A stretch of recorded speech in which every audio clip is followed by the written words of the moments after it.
Notre prochain invité, c'est M. François Diguet, qui est conseiller municipal à la municipalité de Saint-Aubert, mais aussi ambassadeur du projet du plan de protection d'eau potable. M. Diguet, bonjour.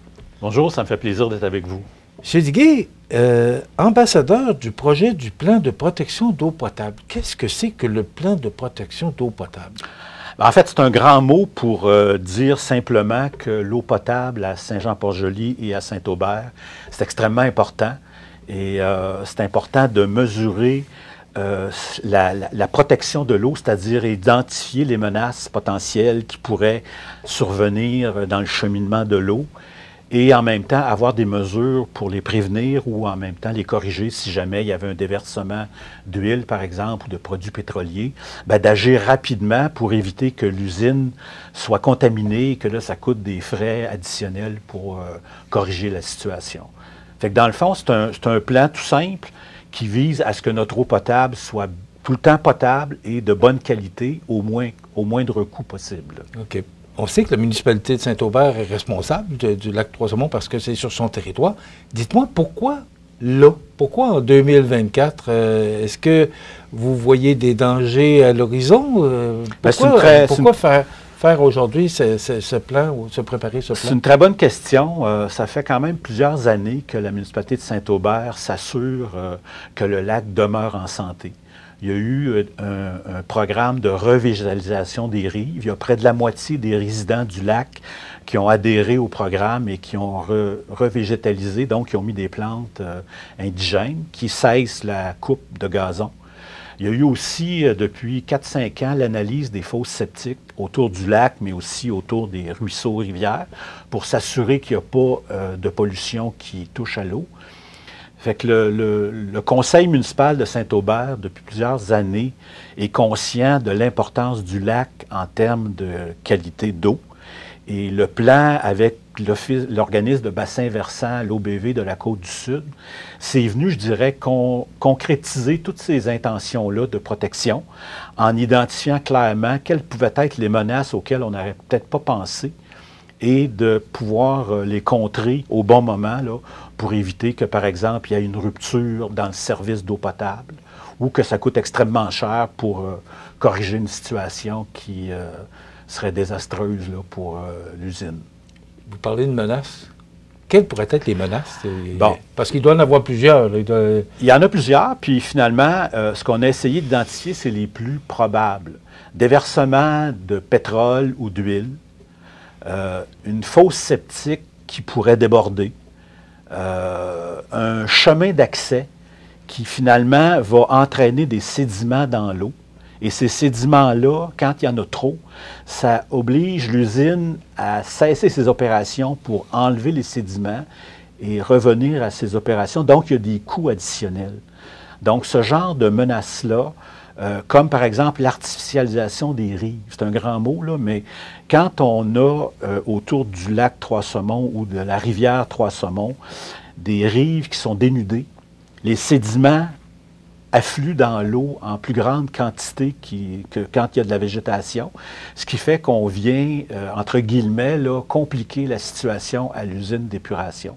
L'idée, c'est toujours d'avoir une eau la plus limpide possible, qui parte de la source jusqu'à l'usine de filtration pour limiter les coûts de traitement puis l'apport de produits pour en faire une eau potable de qualité. Vous parlez de menaces. Comment on peut contrer ces menaces-là? Est-ce que vous avez un système de surveillance? Bon, vous parliez tout à l'heure de fosses septiques ou encore d'huile ou de gaz. Est-ce que vous avez un plan de surveillance pour éviter ça? On a mis en place des processus avec l'organisme de bassin versant de la Côte-du-Sud. À chaque année, on rencontre une cinquantaine de citoyens pour s'assurer que le terrain n'amène pas de sédiments dans l'eau. Donc, on les rencontre, c'est sur une base volontaire. On est toujours dans la sensibilisation. Quand on examine les fosses septiques, s'il y a une fosse déficiente, on donne une année de temps pour que la fosse soit corrigée. Et jusqu'à maintenant, la municipalité offrait une petite subvention pour aider le propriétaire à faire ses travaux. Dans le cas des déversements d'huile, de pétrole, c'est sûr qu'autour du lac Trois-Saumons, notamment, il y a des bateaux. Donc, pour approvisionner les bateaux, ça prend de l'essence. Fait qu'on est en train de mener, avec les pompiers, une campagne de sensibilisation pour que les gens soient incités à ne pas entreposer de produits pétroliers dans leur cabane à bateau et de le faire d'une façon plus sécuritaire. On n'a pas encore de règlement qui fait qu'il y aurait des amendes. On est jusqu'à ce jour dans une phase de sensibilisation puis d'information des citoyens. Puis je dirais que le grand message du plan, c'est que c'est aux citoyens d'abord qu'on s'adresse. C'est à eux de trouver les façons de gérer correctement les produits pétroliers, par exemple, ou leurs fosses septiques, ou de cesser la coupe de gazon, ou de cesser l'utilisation d'herbicides, de pesticides ou d'engrais à proximité du cours d'eau. Quand on met des engrais le long d'un cours d'eau, dans le fond, on envoie de la malbouffe dans le lac. Et il y a une prolifération de plantes aquatiques et il y a une prolifération vers l'usine d'épuration de matières en suspension. Ce qui fait qu'à date, le choix de Saint-Aubert et de Saint-Jean-Port-Joli, c'est de faire confiance aux gens, de les informer et de leur demander d'agir en conséquence. Est-ce qu'un jour, les réglementations sur le lac pourraient changer? Parce qu'on sait qu'on a encore droit les véhicules à moteur sur le lac. Est-ce qu'un jour, ça pourrait vous emmener à prendre la décision qu'il n'y ait plus, entre autres, là, de véhicules à moteur à essence sur le lac Trois-Saumons? Bien, je vous dirais honnêtement qu'on n'est pas là. On est plutôt dans une phase où on incite les gens à respecter les voisins, à circuler de façon sécuritaire sur le lac en termes de navigation.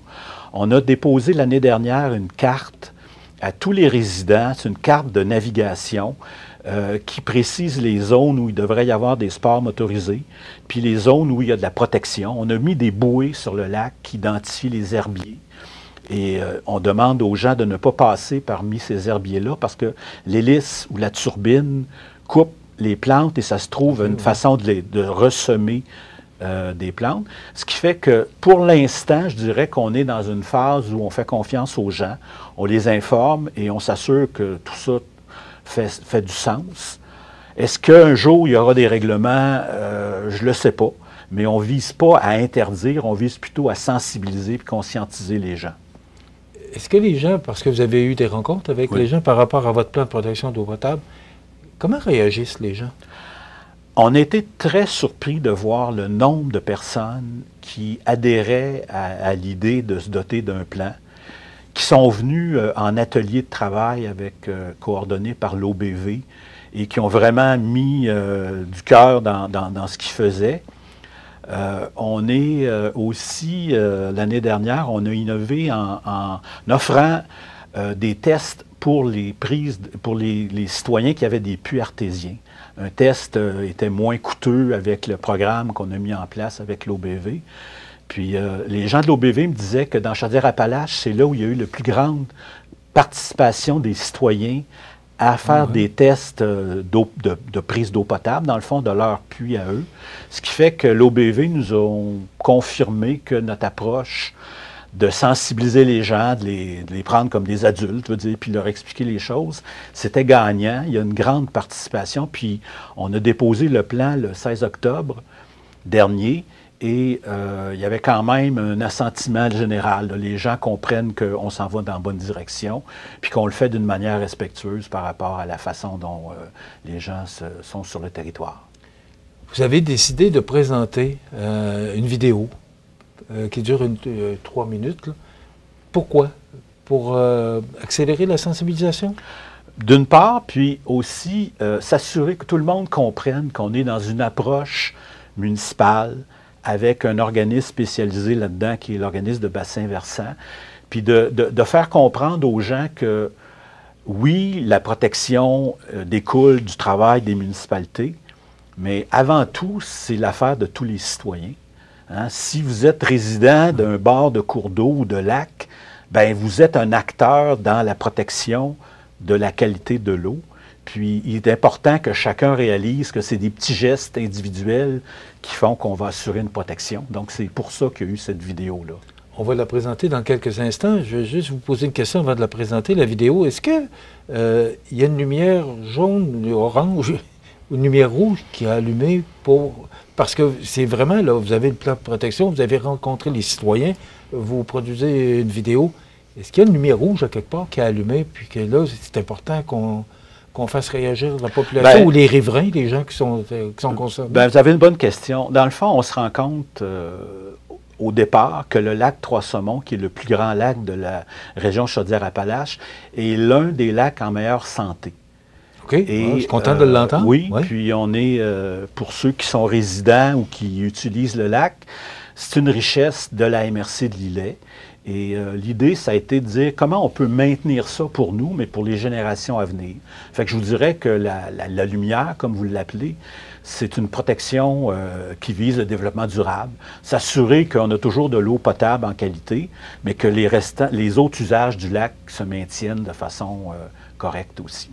Alors, on va regarder la vidéo qui a été produite et on revient pour la conclusion. Merci.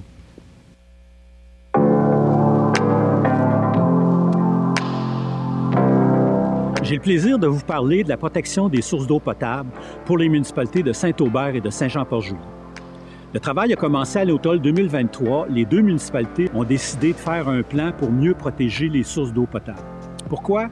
Bien, pour avoir une eau de qualité en tout temps, pour réduire les coûts de traitement et protéger les milieux aquatiques. Le plan, c'est assez simple. Il y a une identification des sources de pollution de l'eau et les mesures appropriées qui vont venir les contrer. Dans le fond, notre idée, c'est que pour tout le cheminement de l'eau, qu'à part du ruisseau jusqu'à votre verre d'eau, on s'assure que les conditions soient impeccables pour qu'on ait une bonne qualité d'eau.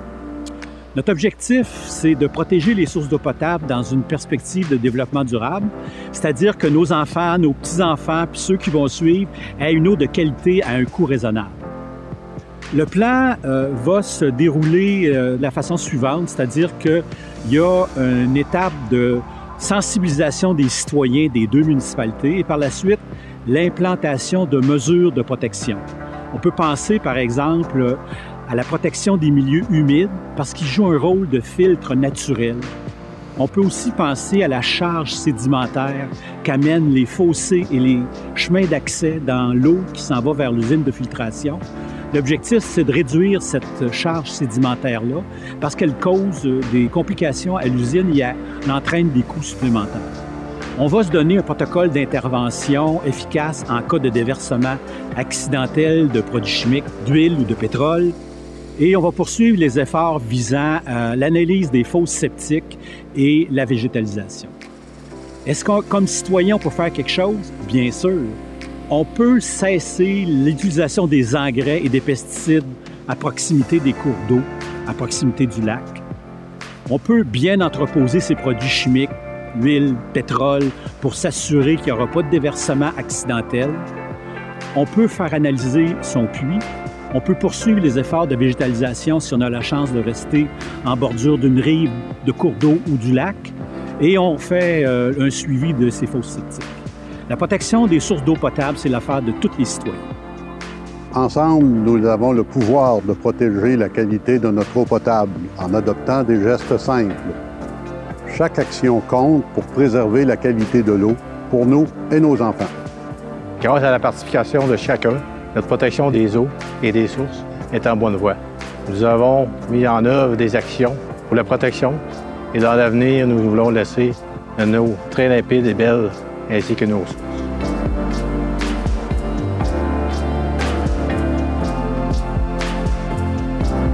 Monsieur Diguet, on a rencontré la population, on a cette vidéo-là qui va être sur nos ondes là, pendant les 4 prochaines semaines. Donc, c'est ce projet de plan de protection de l'eau potable. C'est quoi la suite? La suite, il y a premièrement une activité de communication auprès des résidents pour être certain que tout le monde soit conscient de la situation. Deuxièmement, il y a des actions qui vont se poser concrètement sur des sources de contamination de l'eau, comme par exemple les chemins d'accès qui montent souvent en forêt et lorsque le chemin est réalisé, il y a des sédiments qui s'en vont dans l'eau. Il y a maintenant des techniques assez simples de génie pour bloquer ces sédiments-là. Fait que dans le fond, on va essayer de limiter le plus possible les conséquences négatives du développement pour que le lac demeure en santé. Quand je parle du lac, je parle aussi du bassin versant et de la rivière Trois-Saumons. C'est un ensemble qui nous amène de l'eau potable de qualité, puis on va tout faire pour la protéger. Merci beaucoup d'avoir été avec nous. On a appris beaucoup et moi, l'environnement, pour moi, c'est très important. Alors, bravo pour cette initiative. Monsieur François Duguay, qui est conseiller municipal de la municipalité de Saint-Aubert, mais aussi ambassadeur du projet du plan de protection d'eau potable. Et attendez-vous qu'on n'a pas fini d'en entendre parler parce que notre eau, c'est bien important. Merci de m'avoir reçu, ça m'a fait plaisir. Merci beaucoup.